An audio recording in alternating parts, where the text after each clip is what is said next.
Hey everyone, welcome back to my channel. Today, we're diving into one of the most fascinating and mysterious topics I've ever covered. Picture this, an ancient Buddhist temple in Japan's Chiba Prefecture, where, for over 7 centuries, monks have undergone a grueling 100-day ritual in the dead of winter. Some say the temple is infused with an almost otherworldly energy, where visitors experience unexplained dizziness, sudden chills, and even apparitions on their photos at night. So, what's the big deal about this place? Well, the monks here practice something called the 100-day Aragyo, a severe training regimen that involves constant chanting, ice-cold water ablutions every few hours, barely any sleep, and minimal food. According to legend, it's all done in reverence to the Lotus Sutra, also known as the Myoho Renge Kyo, which is said to contain the highest teachings left by the Buddha before he entered Nirvana. In today's video, I'm going to break down 1. Why this 100-day training is so extreme. 2. What the Lotus Sutra actually teaches, and why it's considered the king of sutras in Mahayana Buddhism. 3. How these mystical experiences, such as hearing ethereal voices or seeing strange lights, might connect to higher dimensions. 4.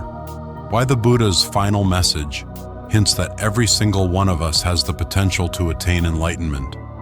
But before we jump in, a quick disclaimer. I'm not here to push any religious agenda. I'm simply fascinated by how ancient texts and practices can lead us to question the nature of reality. If you're intrigued by the idea of cosmic truths, hidden dimensions, or even just the power of intense focus and meditation, stick around. You're going to love this. All right, let's head straight to Chiba Prefecture in Japan, where this legendary temple is found. Locals claim that if you visit, especially at night, you might see or sense something well beyond our typical 3-dimensional reality. Monks themselves report feeling an odd presence, as if someone or something is watching them during meditation. Photos sometimes show unexplained white mists or glowing orbs. People with sensitive constitutions mention dizziness or heaviness in the chest the moment they hear the temple's bells toll, or the chants of the priests. So, what's behind all these weird phenomena? The temple's history dates back over 700 years to the era of Nichiren, a renowned Japanese Buddhist monk who established a tradition of fervent devotion to the Lotus Sutra. And ever since then, a special group of practitioners has continued an unbroken chain of grueling winter rituals to test their limits, both physical and spiritual. Let's dig into how the ritual actually works, and why it's been described as brutal enough to push people close to death. So let's talk about what makes the 100-day Aragyo so notoriously harsh. Every year from November to February, basically the coldest months in Japan, candidates sign up to undergo a ritual that pushes their bodies and minds to the absolute edge. Here's a quick rundown of their daily routine. 1. Minimal sleep. These monks grab only around 3 hours of shut-eye a day. They get up at about 2 or 2:30 a.m. every morning. 2. The water ablutions, or water practice. Starting around 3 a.m., they perform a ritual where they pour ice-cold water over their heads 7 times in a row, outdoors, no matter the weather.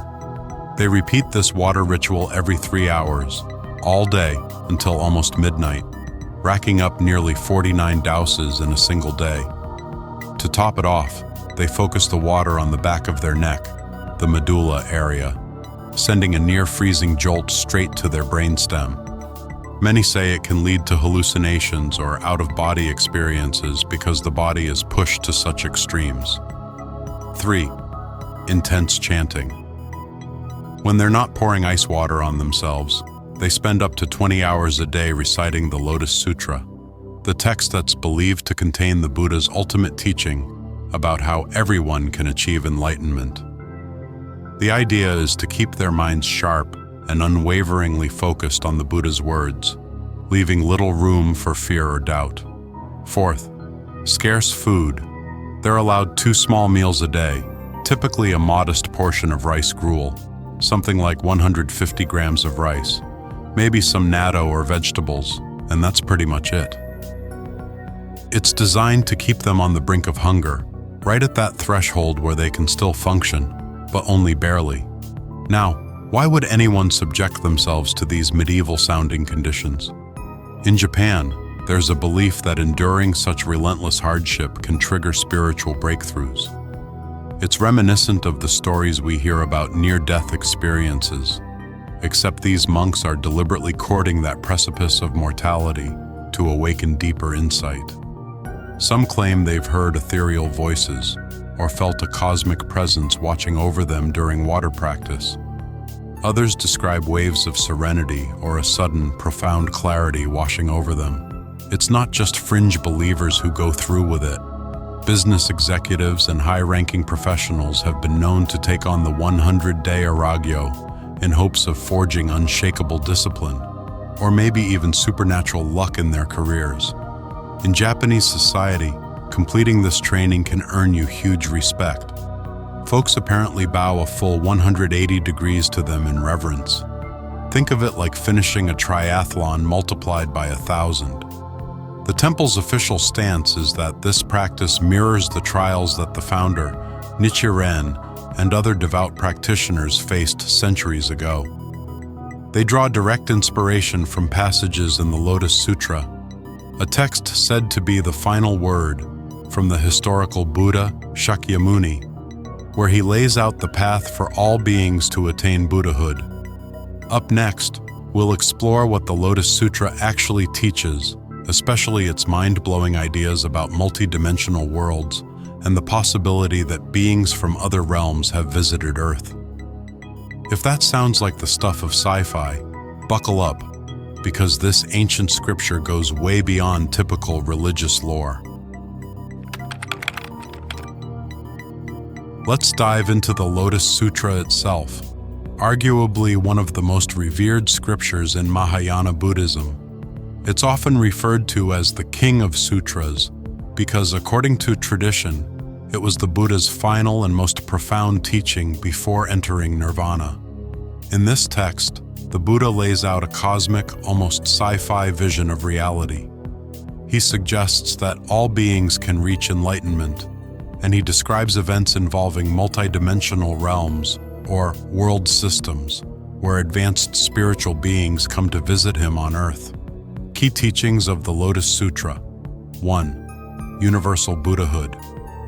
The scripture states that every being possesses the inherent potential to become a Buddha.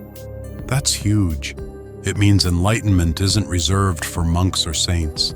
It's everyone's birthright. The catch? You need unshakable faith in your own Buddha nature and a willingness to keep practicing, serving others, and cultivating virtues like patience, generosity, and compassion. 2. Multidimensional universes. The text recounts these epic gatherings on an Indian mountain called Vulture Peak. Not only were humans and earthly gods there, but so were beings from realms way beyond our usual plane of existence. Think of them as extraterrestrial intelligences in spiritual form. At one point, another Buddha figure named Prabhutaratna even appears from a parallel dimension and co-teaches alongside Shakyamuni Buddha. Talk about a cosmic crossover episode. 3. Timelessness and infinite life. Shakyamuni Buddha reveals he's been enlightened for an unfathomably long time, way longer than the standard story of he practiced 6 years, then woke up under a Bodhi tree. This is where it gets mind-boggling. The Buddha essentially says time is relative, and in higher dimensions, what feels like a few hours in our world could be eons in another realm. Here's the cool part. The Lotus Sutra hints that these teachings about enlightenment aren't limited to quaint religious rituals.